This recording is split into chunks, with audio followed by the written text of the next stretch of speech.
Committee సభ్యులు పెద్దలు comrade SN Sinha గారికి, అలాగే రాష్ట్రం నుంచి జాతీయ కార్యదర్శిగా ఉన్న కామ్రేడ్ సోమసుందర్ గారికి, తెలంగాణ నుంచి జాతీయ కార్యదర్శిగా ఉన్న కామ్రేడ్ నరేందర్ రెడ్డి గారికి, మన మహాసభలో సందేశాలు ఇవ్వడానికి వచ్చిన తెలంగాణ యూనియన్ అధ్యక్ష కార్యదర్శులు కామ్రేడ్ విరాట్ అలీ రామనారాయణ గారికి, మహారాష్ట్ర అధ్యక్షులు కామ్రేడ్ శ్రీనివాస్ గారికి, తమిళనాడు అధ్యక్షులు కామ్రేడ్ డిఎస్ఆర్ సుభాష్ గారికి, అలాగే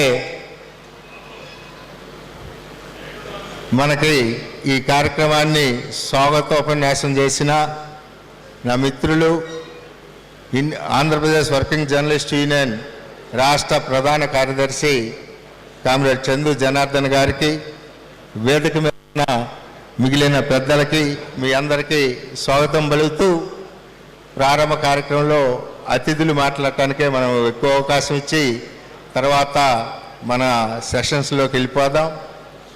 సార్, ఈ రాష్ట్రంలో ఆంధ్రప్రదేశ్ వర్కింగ్ జర్నలిస్ట్ యూనియన్ ప్రస్తుత సభ్యత్వం 9735.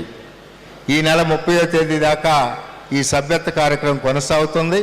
30వ తేదీకి మేము ఐజేయుకి మా సభ్యత్వ జాబితాన్ని తయారు చేస్తాం. 65 సంవత్సరాల చరిత్ర గల ఆంధ్రప్రదేశ్ వర్కింగ్ జర్నలిస్ట్ యూనియన్ని గత 40 సంవత్సరాల నుంచి కామ్రేడ్ శ్రీనివాసరెడ్డి గారి సారథ్యంలో ఉమ్మడి ఆంధ్రప్రదేశ్లో బలోపేతం కాబడింది.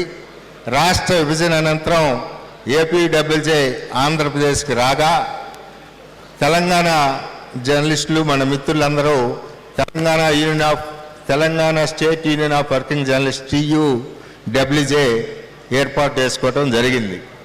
ఆంధ్రప్రదేశ్ విభజన అనంతరం ఈ 10 సంవత్సరాల్లో కూడా ఈ రాష్ట్రంలో ఏకైక పెద్ద సంఘంగా Andhra Pradesh union of working journalist union ఉండటంతో పాటు జర్నలిస్టుల సంక్షేమ హక్కుల సాధనలో నిరంతరం ముందుండి పనిచేస్తున్నాం.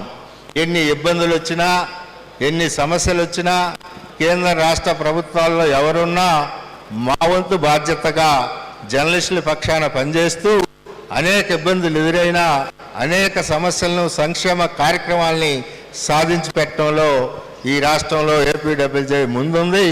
ఇండియన్ జర్నలిస్ట్ యూనియన్ సహకారంతో, అధ్యక్షులు శ్రీనివాసరెడ్డి గారి సహకారంతో మేము ముందుకి నడుస్తున్నాం.